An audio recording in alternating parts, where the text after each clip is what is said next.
This episode of the Game Over Greggy Show is brought to you by Movement Watches. Movement Watches was founded on the belief that style shouldn't break the bank. The watchmaker's goal is to change the way consumers think about fashion by offering high-quality, minimalist products at revolutionary prices. With more than 500,000 watches sold to customers all around the world, Movement Watches has solidified itself as the world's fastest-growing watch company. Movement watches start at just $95, but at department stores, you're looking at $400 to $500. Movement figured out that by cutting out the middleman and going online, they can get rid of all that retailer markup and just get you the watch you want. Get 15% off today with free shipping and free returns by going to movementwatches.com/Greggy. That's MVMTwatches.com/Greggy. What time is it? It's time to step up your watch game. Now, they said it was time to step up your watch game. I added the what time is it thing at the front because I thought that was funny. Movementwatches.com/Greggy.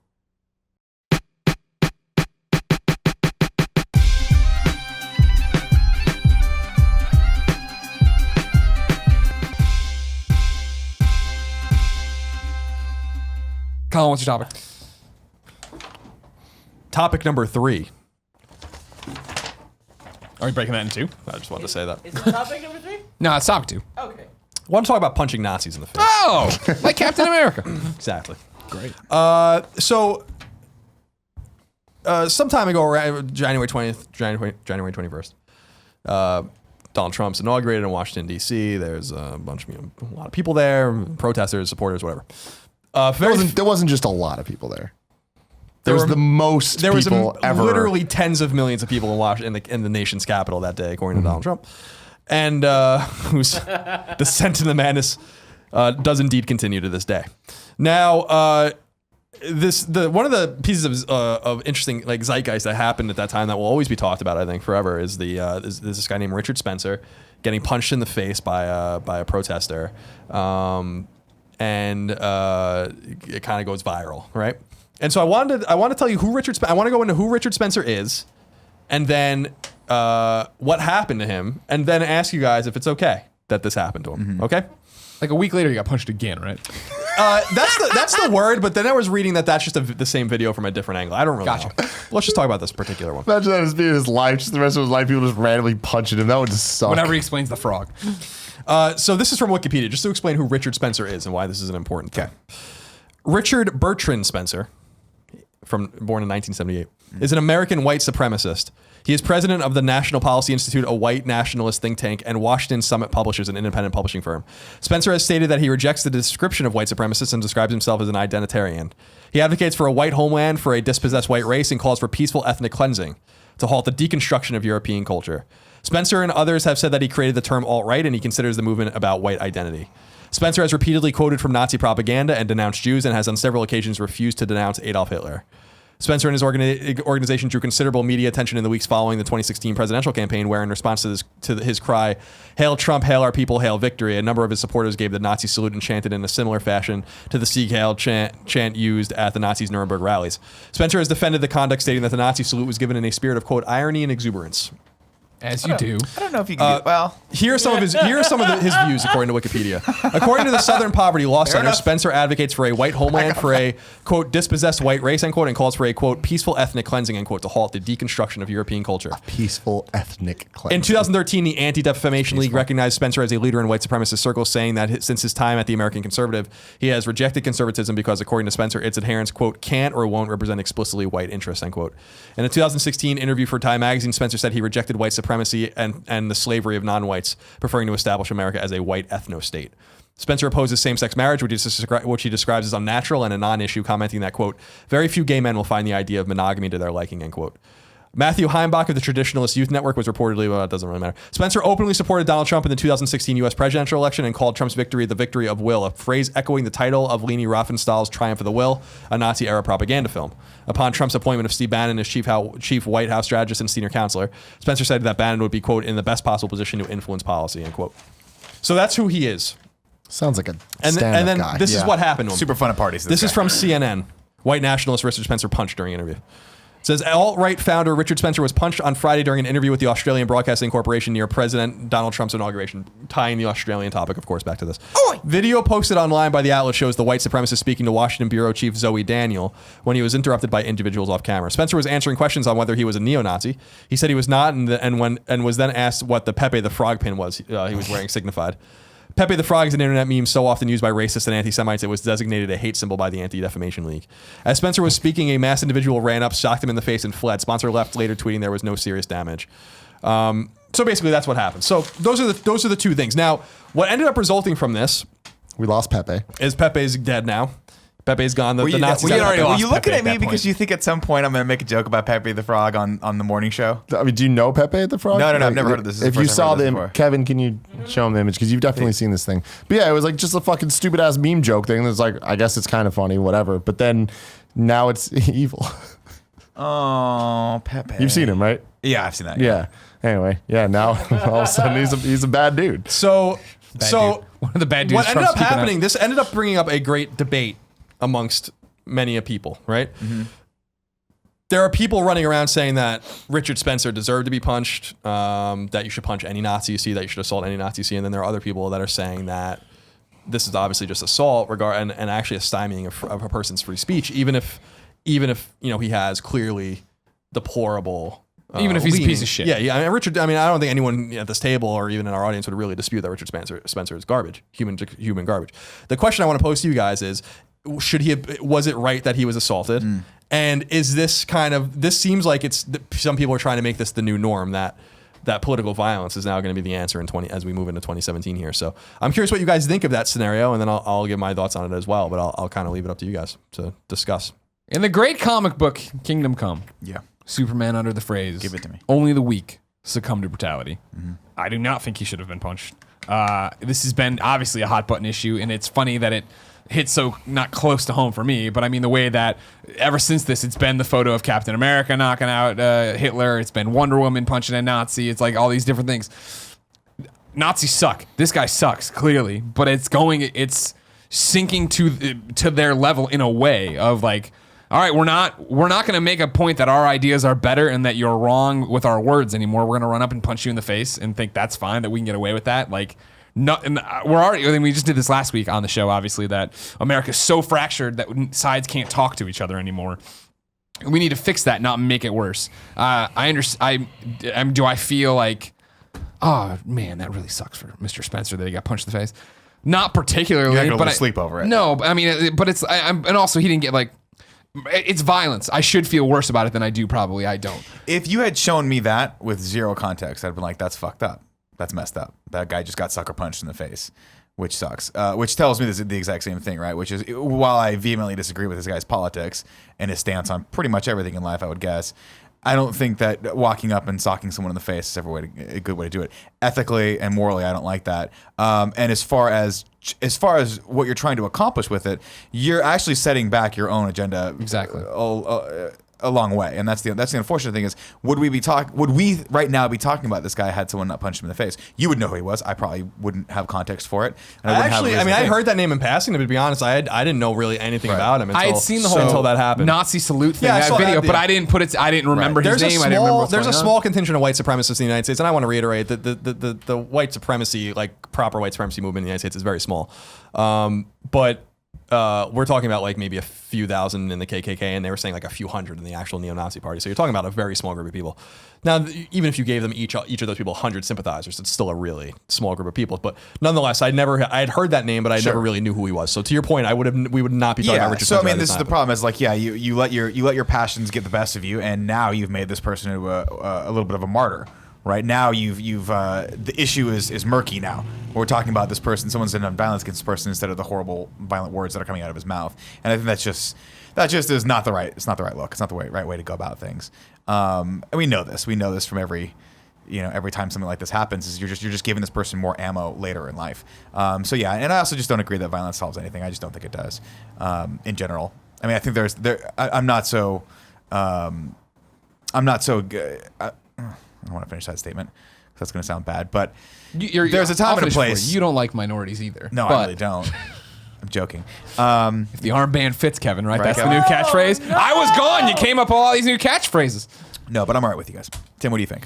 Yeah, I mean, I'm with you, and I don't think violence solves anything on that scale. But I mean, I guess that this is where like the real conundrum comes into is like, okay, well, at what point does it? Like, at what point is this like so military and that type of stuff and like actual punishments and whatever? Like that is violence, you know. So it's like, how come that's okay and this isn't? Obviously, that's their role. Some guy in the street, it's not his role to do that. I don't think that it's right. Like I think straight up that he shouldn't have done that.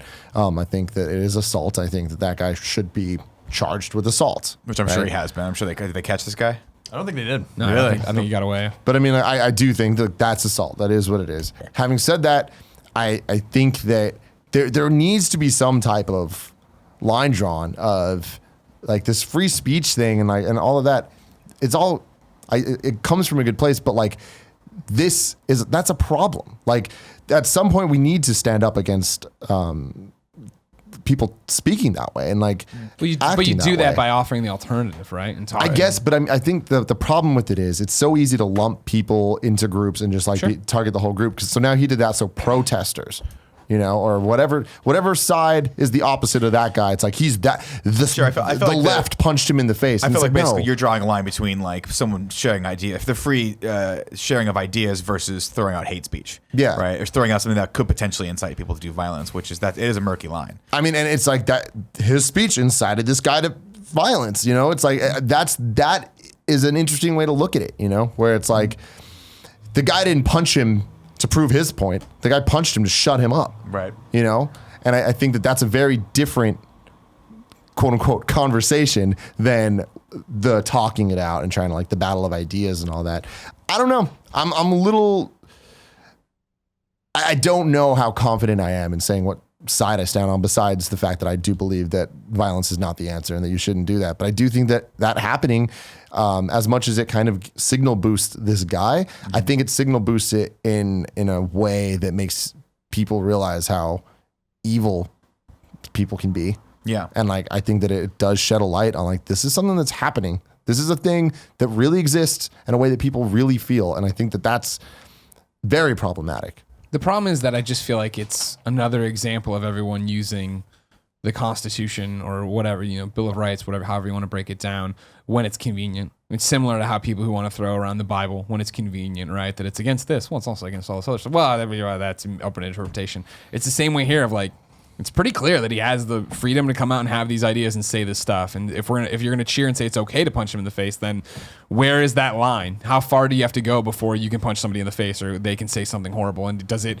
works because you're offended, so that's the reason, or it's, you know, patently offensive what he does? Well, what about when it's on the other side and you are talking about being pro-abortion and like, and you're talking to that extent and like, can somebody punch you? And I know they're apples and oranges to an extent, but stick with me. It's just the exchange of ideas. That's the problem. And then the argument being on the internet and on Twitter or whatever of just people tweeting out of like, well, my grandfather was punching Nazi, blah, blah, blah. And like, so like, if you see a Nazi punch Nazi, it's like, is that what we want to say right now? Because I mean, we were clearly at war then, and your grandfather was doing it on a battlefield and all these different things. It wasn't, I mean, where do we start drawing that line? How far do we go before it's like the thing I always bring up when Colin and I are fucking around of just like, wiener dogs were getting stoned in the streets because they were German during the World War II. It's like, what are we really saying and what are we really talking? What measures are we really taking to change things? Punching this guy in the face doesn't silence him. It doesn't change opinions, and it just drives the other side over even further of that's how this is. That's how it's going to be. I can't speak my mind, blah, blah, blah, blah. Yeah. I mean, I do think that it does unite people on the other side in a non-violent way from the violence. I think that like that punch did unite a lot of people that are on the left side of just being like, this is a problem and fuck this, and here's how we're going to talk about it or whatever. And where that comes into condoning the violence, that's where it gets really gray to me, because like you can't separate those things that happened, right? I don't know.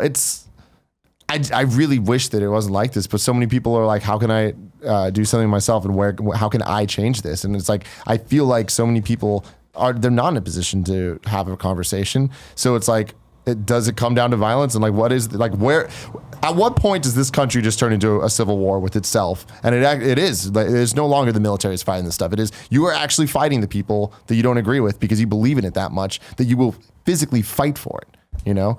And I think that the protester, this situation is a little different. It's a running up sucker punch, but I'm talking about like, if these people believe in what they believe in and believe against what the other people believe in so much that they will actually fight for it, that's a problem that we're gonna face sooner than later. And if you have the freedom of speech, like to say all these things and to get everybody riled up, all it takes is a couple people seeing this and being like, we could do that too, and then you have a real fucking problem.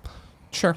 But I mean, you can't incite a riot. That, you know, I mean, freedom of speech doesn't cover that. In the same way, fighting words aren't covered by the freedom of speech either, right? If you incite me to the violence, and I'm saying either I incite you to go out and fucking murder people, or I say something so offensive that you can come after me, that can get thrown out. But I mean, what's the line there? I mean, like, well, I mean, that's for a court to decide, not a man on the street in a mask. You know, exactly. I'm not mad at you. No. I know, but I'm just saying, like, what all these things these guys are saying, like, it's like, so where's the line of the things that he's saying aren't just like, oh, you're offended by words. It's no, what he's saying is actually inciting a riot. You know, like what could he say that that it makes it okay to incite a riot, and what's not, and like how can we make those decisions? And like, I mean, to go to something that like I understand a bit more, it's like the whole YouTube copyright stuff, where everyone always talks about what's the thing? Fair use. Yeah. Where it's like fair use it's not a right that you're given to use whatever the hell you want. It's a thing that if you get in trouble in court, you can use that against yourself. It's like, that's for shit that doesn't matter. Taking it all the way to the extent of it's all blurry. It's all rules that don't really make sense. It's like you can't say these words are banned. Like if you say though, it's because it's not that clear. So whatever he's or whoever they are saying things, I just don't think that it's possible to define what is and isn't okay for the inciting a riot. And I think that's where we're getting into a dangerous territory. Yeah. When I think about this, I think in terms of, you know, when I was a child, I studied the martial art of Kempo. Yeah, of course. Kung Fu and Kempo. How could I forget? And one of the guiding principles of Kempo and Kung Fu, when you first start learning, is they say, if you have to resort to fighting, you've already lost. That's good. And while they were saying that, probably to cover the liability of the fact that they were teaching kids how to fucking punch each other in the face, sure. I think that stuck with me, and it's very true. If you get to a point where you feel that you're either going to be punched or someone's going to try to punch you, you've already lost. You've already lost as a human being. You clearly didn't give a shit about any of the other options that were at your disposal. And I'm not talking about if you get jumped on the street. I'm talking about if you've got a confrontation with someone and you choose to not talk about it, you choose to just go to fisticuffs, you've already lost. And it's a very important guiding principle that I think a lot of people should live their lives by. It's similar to the Mortal Kombat 2 instruction manual, which open with like, let your opponent make the first mistake. Interesting. That's what you gotta do. And that's the same thing. And that's actually the opposite of that. It's getting to the point though, I mean, of like, yeah, like self-defense is fine, right? And I guess that's the thing, even with what you're talking about of like, what is defining inciting a riot? Well, I think that's when the riot starts, which is shitty, but our policies are reactionary. It's not Minority Report where I can look into what you're doing now and be like, well, the next thing you'll say, I'll do this to do that to do that. Yeah. I mean, I agree with you about the Kung Fu quote. But I think that the problem with that is that it goes back to our topic last week about like, what would you do to win in the Olympics or whatever? When you're losing, then you need to do anything to win, you know? So these people, when they already feel like they lost, then all the rules are off the table. And that's when it gets the most embarrassing is that, yeah, if you've already lost, right? Like this doesn't change it. Punching him in the face doesn't change it. And not to mention you haven't lost. I know that like it's full tilt right now, one side against the other, what's happening. Like Spencer's group hasn't won. Trump's election is not, there's a Nazi in power. We're in Nazi Germany again. Is it getting, are there parallels to draw? Are there red flags? Are there things to worry about? Sure, of course. Sure. We're looking into it. But it's also the whole thing of like what we talk about with fake news or the election stuff of what lens you're putting on all this stuff, right? Like I thought, as somebody who doesn't like Trump necessarily, right?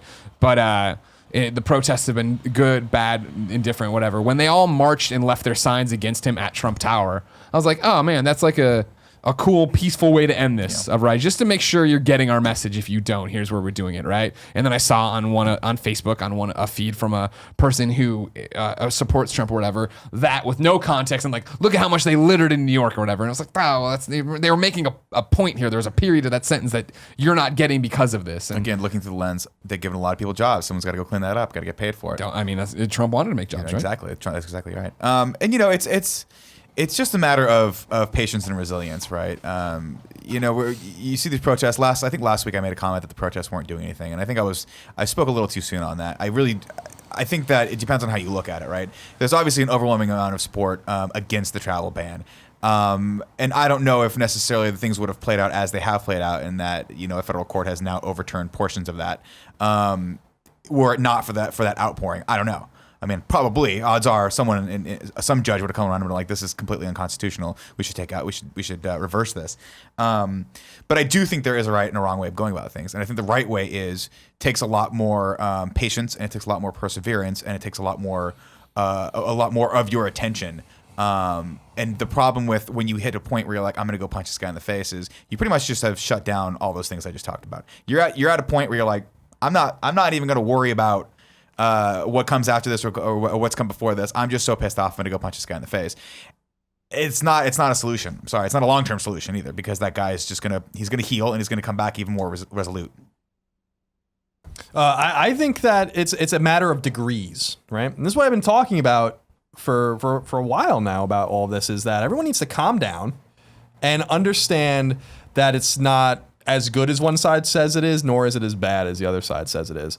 When I say get both sides to the table, I leave out the far left and the far right. You're not talking about the Nazi No, I'm not talking about the neo-Nazi neo-Nazis who are almost non-existent, frankly. And I'm not talking about the anarchists and the cowards that run around in black masks and destroy property. No one wants any of them at the table. They can go fuck themselves. They can have each other. They can go fight themselves in the street. But again, in the middle, and I'm not saying you're necessarily in the middle without an allegiance to right or left. Obviously, I lean to the right. I'm always going to lean to the right. Those are my instincts, right? But I have a more of a centrist kind of disposition that wants to kind of see all the sides kind of get together and be a little bit more peaceful.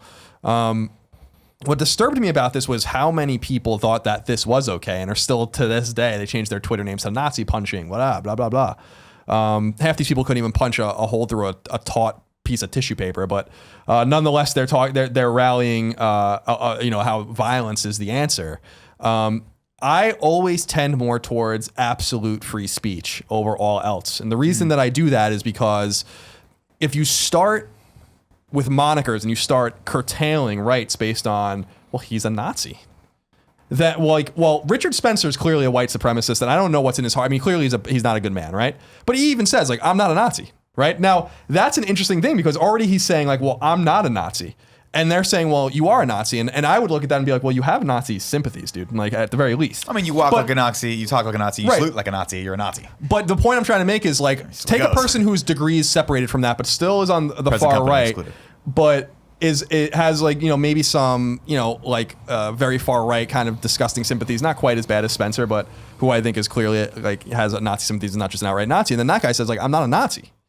But then they punch him in the face. Then you get a little bit more to the center, and the next person that you don't like, who clearly now isn't a Nazi or isn't a fascist. Mm-hmm. People throwing around these words, they have no idea what they mean, by the way. No one, I don't know. I don't know that 95% of the people that throw around the word fascist even understand what it means. Nonetheless, you start getting to the center, and they're like, "You're a Nazi. I'm going to attack you."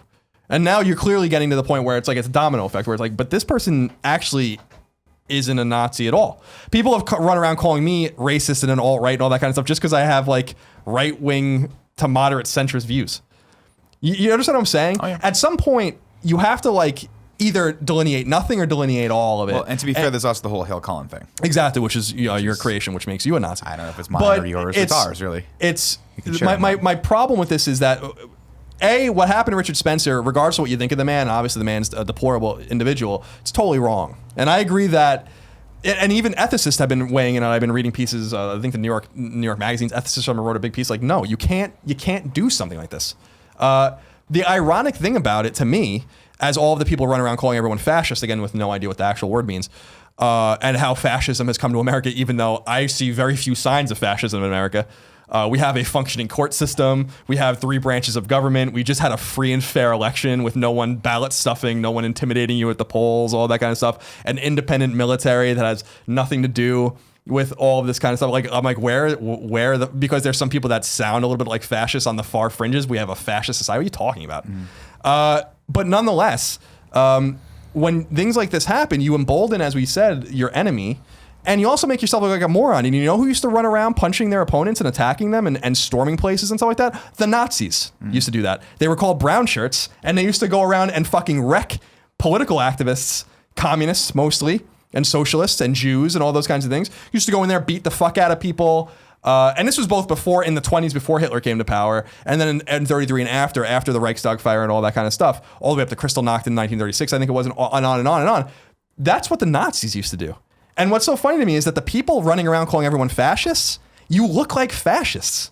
Doesn't anyone actually understand? When you're at Berkeley and Milo Yiannopoulos is trying to give a speech or trying to give a presentation of some sort, he has the right to do that.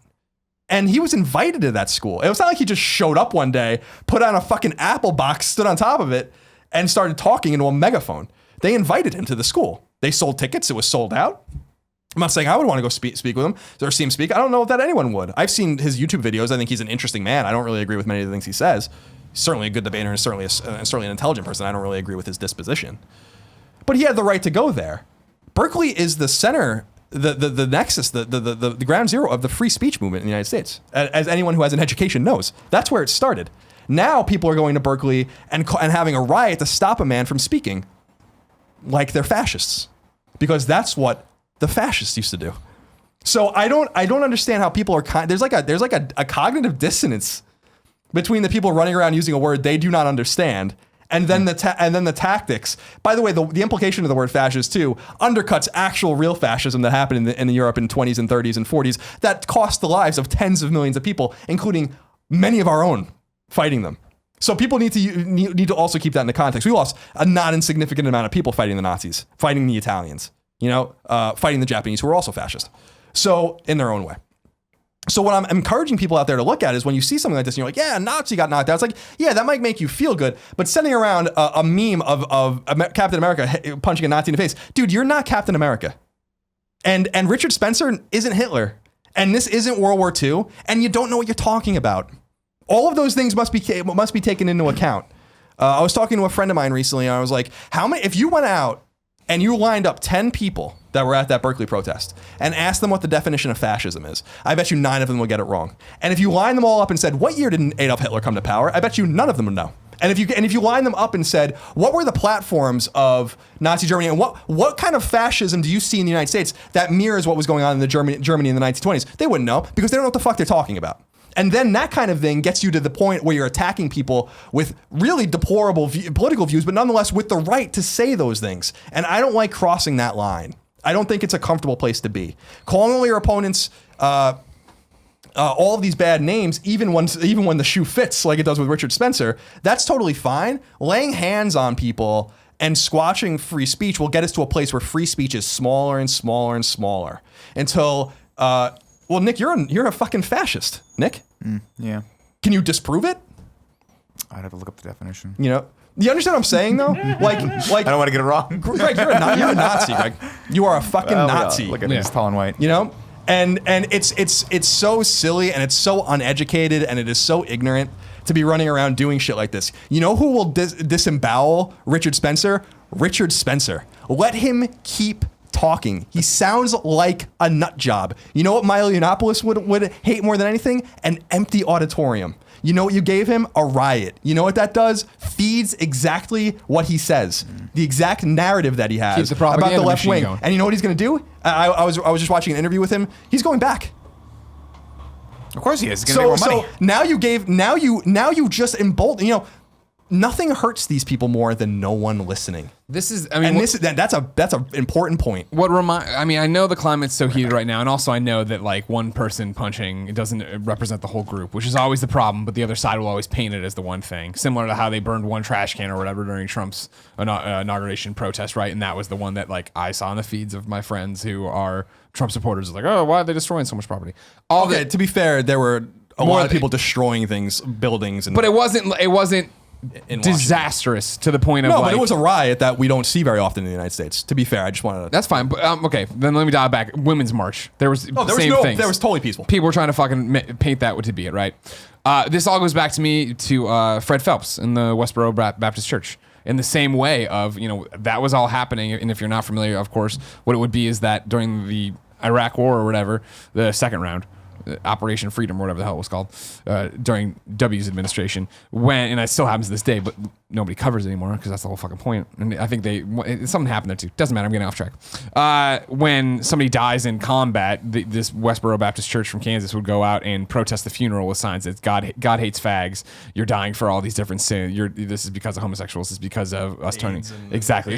This is us turning our back on morals. And it was that fucking thing that they would go there and they would announce they're going to go protest this guy's funeral in Missouri or wherever it is in the middle of the country. And then, biker gangs would come to block them and the news would report on it. And it was just a never ending cycle of just giving it oxygen and giving it oxygen and giving it oxygen. And where if they would just fucking talk and talk and talk and nobody would pay attention to them, they would stop doing it. It would stop working. But yeah, when you're going there and causing a riot, when you're getting punched in the face while you're saying this, while you're getting more eyes on it than ever, when you're calling attention to when you're trying to stop the bad people by being worse, that doesn't work. That's the inverse to how this all happens. And that's the thing, and that's the important, I think, takeaway out of all of this. Richard Spencer doesn't deserve the benefit of the doubt. Richard Spencer has really destructive, deplorable, backwards, racist, bigoted, homophobic, xenophobic ideas. No one disputes that. Richard Spencer's not a good man. Richard Spencer is not a piece of shit. It deserves nothing more than to be called a piece of shit. The question becomes, if you're allowed to assault Richard Spencer, can you go rob his house? Can you attack he has a child, can you attack his child? Can you kill Richard Spencer? Can you go just burn Richard Spencer's house down? The other the way to take his money out of his bank account is this is popular opinion too, that he's bad, right? So when popular opinion swings the way you're saying it, then is it okay to punch somebody in the face who's saying the opposite? That was kind of the point. I mean, people had brought that to him. Like, there are actual people as comical as it is that run around calling themselves communists, right? Communism murdered, countless tens of millions. Actually, communism is responsible for many times more deaths than even Nazism, right? What a deplorable, disgusting, fucking backwards nonsense Marxist garbage that all of that is. But they have the right to feel that way. And I would never put my hands on a person espousing communism, even though they sound completely fucking moronic. Just as when Richard Spencer's talking about a white ethno state in the United States, which is never going to happen, he sounds like a moron. So just let these guys talk. The problem with that, though, is I don't have the solution, but ignoring that doesn't sound like the answer. I get what you're saying of just don't, if you don't listen to them, they're not getting what they want or whatever. But it's that sounds like the type of thing that leads to those horrible people getting horrible things done. I don't know. But see, it's not do nothing. It's continue. It's exactly the conversation we have about trolls. Don't engage with the trolls. Don't do, if we set the example, if we can be better, if we can not do that, if we can only reward people who are being good to us, best friends, then that's what it is. And the people who don't come to that and want to be assholes on the side are just assholes on the side. We're never going to win them over. So it's the same thing, whereas if he's out there preaching garbage, you have to preach love and talk about this and explain why that's the better solution. And maybe that's the fact, is that we've just gotten lazy about why loving everyone, and whether they are white, Muslim, whatever, we're all humans. These are all great people. But again, I think it's to the point that we put all of our fucking to bring this back a little bit to the immigration ban, right? We put every Muslim we want to talk about on the news is some guy who did this or that horrible thing and blah, blah, blah. And if we're not celebrating the fact that, hey, this other famous person that you love and this, that, they're Muslim too, but that doesn't get written about or talked about. You're only hearing about the bad people. You think over and over and over again. It's the same problem that's plagued the black community for so long, right? You see black people on the news and it's because they just fucking did something horrible, when there's millions, the majority of black people who are totally like everybody else, just chilling out, being normal people, doing their thing. But when you're not, so think about it from that respect, even me, right? Of living in the suburbs, going to private school, not going to school with a black person until high school, right? All I'm seeing on Fox 32 is all right, cool, this person, that person, this thing, that thing. Oh my God, Cabrini Green, South Side. It's easy to think that way, and then when you meet a random black person, to be like, what's happening? And that's the same thing we're doing. We instill fear by not celebrating the good. Yeah. Oh, hi. I didn't see you come in. I was just subscribing on iTunes to the Kind of Funny Morning Show. You can do the same on podcast services around the globe. I just have an iPhone. Or you can go to soundcloud.com/Kind of Funny Morning Show. That's right, ladies and gentlemen. The formerly known Colin Moriarty Live, now Kind of Funny Morning Show, is a podcast. We listen to you. 2017 is all about communication. So we put it up as YouTube videos. I'm sure you've seen. Subscribe, youtube.com/kindoffunny. Or Get the Kind of Funny Morning Show as a podcast on SoundCloud.com/KindofFunnyMorningShow. Your iDevice, if you're a dork like Kevin, your Android thing. How do you even get podcasts on your thing? You saying to the watch, I need a podcast? What happens? You just shrug. You don't listen to podcasts. I go to SoundCloud and download them. Oh, okay. You're one of those guys. What do you mean one of those guys? I mean, like what? You can't. There's no there's nothing. Ladies and gentlemen, it's a podcast. It would mean a lot if you went and subscribed to it. And you might say, I watch it live on Twitch, and to which I just say, just subscribe. Who cares? And it's just a number. Subscribe. Hi, it's Greg. Good morning show. SoundCloud. Kevin.